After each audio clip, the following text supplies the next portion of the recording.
Hello, ఇవాళ అయితే మరి mutton keema with bagara rice. Bagara రైస్లో అయితే కొంచెం అడిషనల్గా ఆలు ప్లస్ బఠానీ అయితే యాడ్ చేసిన. మొత్తానికి అయితే రెగ్యులర్ ప్రాసెస్, మీకు తెలియదు ఏముండదు. సో మటన్ కీమా గురించి వచ్చేసి అయితే నేను ఇదే ఫస్ట్ టైం ఇక్కడ బయట దేశంలో ఇన్ని సంవత్సరాలలో అయితే అండు. సో ఎదురుగా రూమ్లో ఏమంటున్నావు అంటే ఎప్పుడైనా కీమా అని అంటాడు, వీక్లో 2 టైం అంటాడు. ఇంత చీఫా అని చెప్పేసి నేను పోయి లుల్లులో చూస్తే వాడు చెప్పిన ప్యాకెట్ చూస్తే 2.5 రియాలు, అంటే ఇంటి దగ్గర 60 రూపాయలకు ఆఫర్లో ఉంటాయి. అయితే 2 ప్యాకెట్లు ఇచ్చి తీసుకొచ్చి వండిన. సో ఇది ఒరిజినలా కాదా అని మొత్తం అంతా చదివిన, నెట్లో కూడా గూగుల్లో సెర్చ్ చేసిన తర్వాతే ఫిక్స్ అయినా ఇది మటన్దే, మటన్ కీమానే అని చెప్పేసి. సో కొద్దిగా ఏదో అడిషనల్గా ఇంకా మీట్ యాడ్ చేస్తారు వేరే, బట్ మొత్తానికైతే ఇది ఫ్రీజర్లో ఐస్లో ఉంటుంది. ఐస్ మెల్ట్ అయ్యేదాకా ఆపి ఐస్ మెల్ట్ అయిన తర్వాత ఇట్లా విడివిడిగా అయితే చేసుకున్నా. సో రెగ్యులర్ ప్రాసెస్లో మటన్ వండినలాగే వండిన. ఆనియను అండ్ పచ్చిమిర్చి ఇవన్నీ మంచిగా గోలిన తర్వాత ఆయిల్లో వేసి అయితే ఫస్ట్ కీమాని అయితే మంచిగా ఫ్రై చేసిన.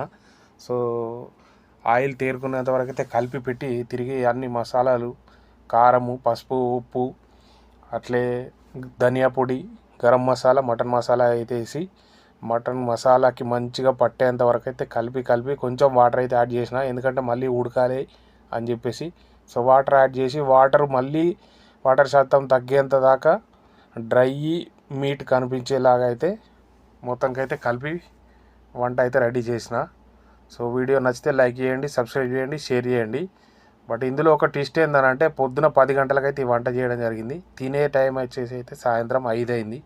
సో అన్నం పెట్టేప్పుడైతే ఇట్లా బిడ్డలు అయితే వచ్చింది. ఎందుకనంటే సేమ్ టైంలో తింటే మాత్రం మంచిగా పుల్ల వచ్చేది. సో దాదాపు 5 గంటలు 6 గంటలు వెయిటింగ్ తర్వాత తినడం అయితే ఉంటుంది. డ్యూటీ టైమింగ్స్ అట్లే ఉంటాయి. సో మొత్తానికైతే veg pulao with mutton keema, yummy.